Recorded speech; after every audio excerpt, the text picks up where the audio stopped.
एक बात और कहता हूं, परमात्मा की हर रचना ऊपर से नीचे तक केवल रचना नहीं है, अभी मेरे शरीर की सजावट है।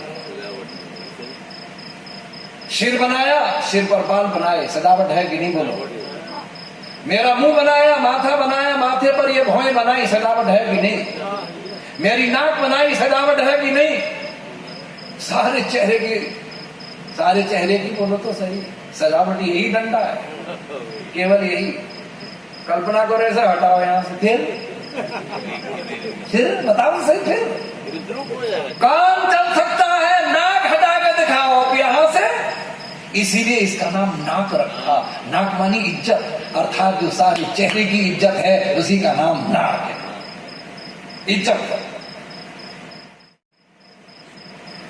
मुंह बनाया वो सजावट, कान बनाया वो सजावट, हाथ बनाया वो सजावट, पैर बनाए वो सजावट।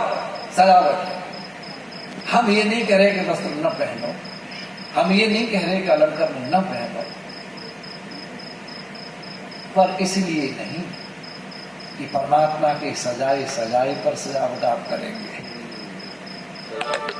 अपितु इस शरीर को सुव्यवस्थित और निरोग रखने के लिए मुझे वस्त्र अच्छे पहनने चाहिए। मेरा ऋषि लिखता है व्यवहार वाहनों में, जब सभा स्थानों में जाए तब वस्त्र सदा स्वच्छ ही पहने, मैले कभी ना पहने। आचार्य की क्लास में कोई विद्यार्थी यदि मलिन वस्त्र पहन के आ जाए तो आचार्य को चाहिए वहां से उठा दे। माता पिता को चाहिए कि अपने बच्चों को सदा ये शिक्षा देवे, बेटा जब घर से निकले तो सदा स्वच्छ वस्त्र पहन के ही बोलो निकले। ये सब चीज, लेकिन इसका ये अर्थ नहीं है कि मैं प्रभु की इस सजावट पर सजावट करता हूं, लेकिन मैंने उल्टा काम कर दिया। प्रभु की सजावट पर भी बोलो तो सही, घर से निकलूं तो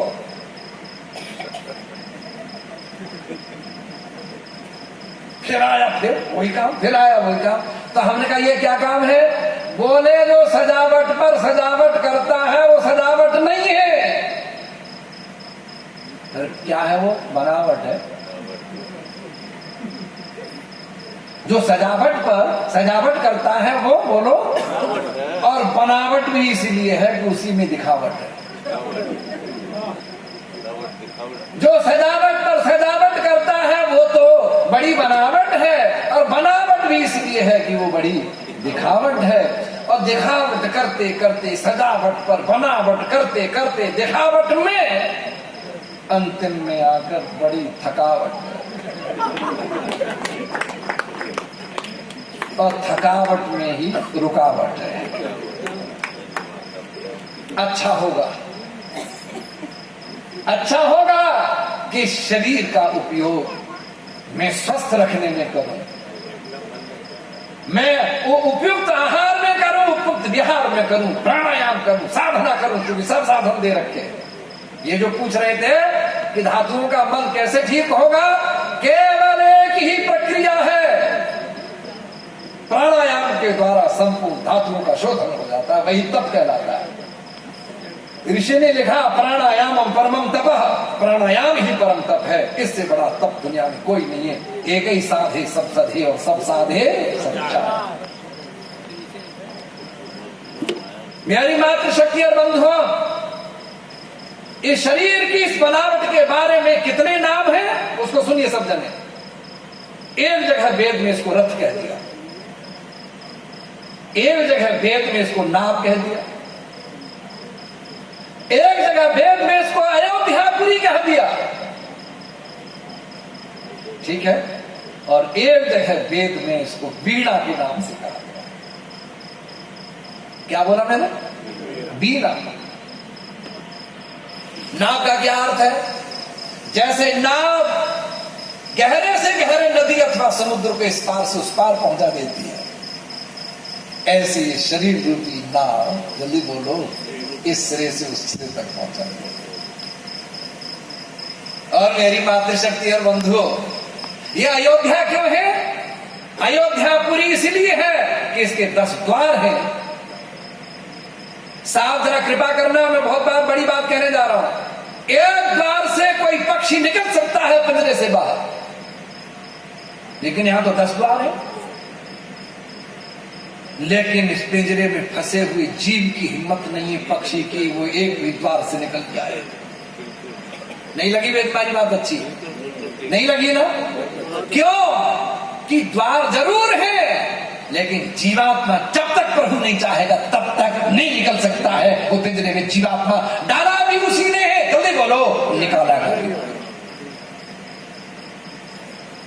ठीक है, अयोध्या पूरी है, इसको कोई नहीं जीत पाया आज तक। अब वीणा क्यों कहा? जैसे कोई साधक वीणा बजा बजा कर सिद्ध गायक बन जाता है और वीणा के स्वर पर निनादित होते हुए ध्वनि पर पशु पक्षी सब बोलो मुग्ध हो जाते हैं, कहूं ऐसे ही जिसने अपने मन रूपी वीणा को, मन रूपी वीणा को प्रभु के नाद से साध कर बजा कर सिद्ध कर दिया है, वो जिस सभा में जाता है, जब बोलता है, जब उसकी मन की वीणा बोलती है तो सब उसकी वाणी पर जल्दी बोलो मुग्ध होकर उसके पीछे हो जाते हैं, जैसे कृष्ण के पीछे दुनिया हो गई, जैसे दयानंद के पीछे दुनिया हो गई। रथ क्यों कहा? रथ इसलिए कहा, रथ कहते ही इसमें बड़ी चीजें जुड़ गई। पूछने लगे रथ कह रहे हो तो बताओ, रथ में तो घोड़े होते हैं? बोले हाँ। रथ में लगाम होती है घोड़ों के मुंह में? बोले हाँ। हाँकने वाला बैठता है, उस रस्सी को पकड़ता है? बोले हाँ। पीछे एक और बैठता है, वो कहता है मेरे रथ को हाँक? बोले हाँ, रथ है। तो हमने कहा, हमसे पूछता है वो आदमी रथ कौन है? मन के शरीर रथ है। हमने कहा घोड़े कौन है? इंद्रियां घोड़े हैं, बड़ी तेज भागने वाले हैं। और हमने पूछा लगाम कौन है? मन इसकी लगाम। सारथी कौन है? हाँकने वाला, बुद्धि। पीछे बैठने वाला कौन है? रथी, आत्मा। अब व्याख्यान सुन लीजिए तो समाप्त। ये रथ, अच्छा एक बात बताओ सब जने, सारी सभा में आपसे पूछना चाहता हूं, मुझे उत्तर देना। मैं कार बनाऊं, रथ बनाऊं, घोड़े जोड़ूं, बैल जोड़ूं, जो जोड़ूं, लेकिन मेरा रथ, मेरा बनाया हुआ रथ इस संसार में ही घूमेगा कि नहीं? बोलो, बोलो तो सही, समझे ना? संसार से बाहर तो मुझे वो रथ नहीं ले जा सकता, लेकिन प्रभु का बनाया हुआ रथ, क्या बात है, संसार में भी घुमाता है और संसार से बाहर भी ले जाता है, क्योंकि परमात्मा का बनाया हुआ रथ है। परमात्मा का बनाया हुआ रथ परमात्मा तक पहुंचाता है और मनुष्य का बनाया हुआ रथ केवल संसार में ही रखता है, इतनी उसकी हिम्मत है बस। ये रथ में बैठा हुआ आत्मा रथी बड़े दिन से घूम रहा है और इंद्रिय रूपी घोड़े विषयों में विचरते हैं, मन इसको घुमा रहा है, बुद्धि उसके पीछे लगी हुई है। ये तंग आ गया और तंग आके कहता है, ओ मेरे सारथी बुद्धि, आत्मा कह रहा है रथी, मेरे रथ को अब तू उस ओर ले चल। बोले कहां? जहां जाकर उस रथ की आगे और गति न हो, जहां जाकर उस रथ की, बोलो, उससे आगे कोई गति न हो और वो मेरी यात्रा का अंतिम पड़ाव हो, वहां तक ले चल। उसने पूछा कि यात्रा के अंतिम पड़ाव की पहचान बता, क्या है? यात्रा के अंतिम पड़ाव की पहचान है वहां जाकर फिर मुझे कहीं और जाने की आवश्यकता ही न पड़े, वो मेरी यात्रा का अंतिम पड़ाव है। बस फिर क्या था? बुद्धि ने इंद्रिय रूपी घोड़ों की मन की लगाम को साधा। साधा बोल रहा हूं मैं, खींचा नहीं बोल रहा हूं। खींचना तो यूं है, पर साधने का क्या मतलब है? उद्देश्य लेकर के साधना, उद्देश्य को लेकर साधना। जो इंद्रिय रूपी घोड़ों को मन की लगाम से बुद्धि से साधता है, इसी साधने का नाम ही साधना है। इसी साधने का नाम बोलो तो सही, साधना है। जो इंद्रिय रूपी घोड़ों को नहीं साधना है, उसकी कोई भी साधना नहीं है। इसने घोड़ों को साधा और साध करके जब चालू किया तो वहीं पहुंच गया। जब पहुंच गया रथ वहां पर, तो रथ से उतर के चल गया। एक व्यक्ति मुझसे कहते हैं, ओ क्षत्रिय जी, ये गलती मत करो कहने की। मैंने, क्या बात है? और वो न उतरे वहां जाके, तो मैं तो जैसा कोई मूर्ख ही होगा। साधारण दृष्टि से भी हम जब ट्रेन में सफर कर रहे होते हैं, सीट रिजर्व होती है और उस सीट पर हमारी पर कोई बैठ जाए तो कितना बेचैनी होती है। सीट हमारी बैठी है गया और उससे हम पूछते हैं, हे भाई साहब आपकी सीट कौन सी है? बोले वो सीट तो आपकी सीट है। बोले नहीं।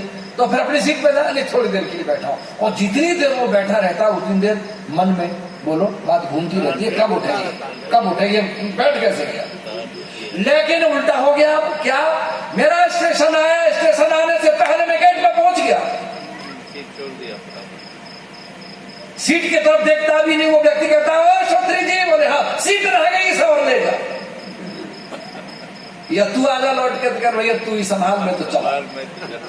ऐसे ही यहाँ कह रहा हूं, अंतिम यात्रा के पड़ाव पर पहुंचकर घोड़ों की लगाम को साध कर बुद्धि रूपी सारथी ने तो घोड़ों को वहां पहुंचाया। अंतिम पड़ाव आ गया। अब देखना मेरी तरफ, तो रथी इस घोड़े से उतरकर इस रथ से उतरकर ऐसे ही चल देता है जैसे इस रथ से कोई मतलब ही नहीं। क्यों? कोई भी साधन अंतिम स्थान तक ही प्रयोग करने के लिए है, लक्ष्य के पहुंचाने के बाद साधन की कीमत बोलो रहती ही नहीं। जब रथ से उतर गए, रथी उतर गया, तो इसका नाम आप सब लोगों ने रखा अरथी। नहीं आई बात समझ में? पकड़ी नहीं? अरथी, अरथी, ये अर्थी है क्योंकि रथी चला गया उतरकर ईश्वर की गोद में चला गया। बा प्रभु तेरी रचना है, इस शरीर रूपी रथ से ही व्यक्ति रथी उतरकर इसको अर्थी बनाकर प्रभु की गोद में चला जाता है। इसीलिए मेरी मातृशक्ति और बंधुओं, हमारे और आपके लिए सुनना बहुत बड़ी आवश्यक बात है। प्रत्येक व्यक्ति को चाहिए उसको सुनना आना चाहिए। अगर सुनना आ जाता है तो प्रयोग में आना शुरू हो जाता है। प्रयोग में आचरण से आने से आचरण की दुनिया में जीत होती है। सत्य की जीत और हार का कोई प्रश्न ही बोलो नहीं उठता है। इसलिए आचरण में सत्य को लेके आओ। जिसके जीवन में आचरण आ जाता है वही व्यक्ति संसार में विजय पाता है और उसके सामने सारी दुनिया हिलती है। सही बात। मैं आपसे निवेदन कर रहा हूं, ऐसे कई हमने अपने आंखों के सामने केस देखे कि कोर्ट में उसने खड़े होकर कहा तुम्हारा वकील कौन सा है? तो उसने कहा जज साहब वकील तो झूठ बुलवाता है, वकील खुद झूठा, वकील मुझसे झूठ बुलवाता है। भैया क्या बात करते हैं, आपको वकील की जरूरत नहीं है, मुझे नहीं है जरूरत। और एक बात यूं पुस्तक संस्कार विधि की जो विशेष बात थी उसको प्रमाण दिखाना था, उसको हाथ में लेकर मेरे सामने वो कहते हैं, बंबई का एक आदमी कहता है मैं आर्य समाजी हूं, मैं दयानंद का भक्त हूं, मैं झूठ नहीं बोलता। जज ने उसकी बात सुनी, पता क्या बोले? जाओ घर, कुछ भी होने वाला नहीं है। तो जज से मैंने पूछा, मेरे साहब मैं हालांकि मेरा अधिकार नहीं है। जब वो नीचे आ गए तो मैंने पूछा अधिकार नहीं, लेकिन एक बात बता दीजिए। पता है क्या बोला? मेरे मन पर छाप है जब मैंने इतिहास पढ़ा है, तो जब मैंने इतिहास पढ़ा है तो मेरे मन पर छाप है। कोई झूठ बोल सकता है लेकिन दयानंद का आर्य समाज का सेवक कभी झूठ नहीं बोलता। इसलिए मैंने निर्णय दे दिया इसके फेवर में। बंधु, जिस सत्य की इतनी ताकत है कि निर्णय हमारे पक्ष में हो जाता हो, वो सत्य कितनी बड़ी चीज है। सत्य का आचरण मन में लाइए। मैं आज इतना ही आप सब लोगों से निवेदन करता हूं कि वो औषधियों का रस पीकर अपनी काया तो कल्प कर ही लीजिए, लेकिन वेद के ज्ञान का रस कानों से पीकर आत्मा तक जाकर आत्मा से अपना काया कल्प कीजिए। धन्यवाद आप सबका। इन्हीं शब्दों के साथ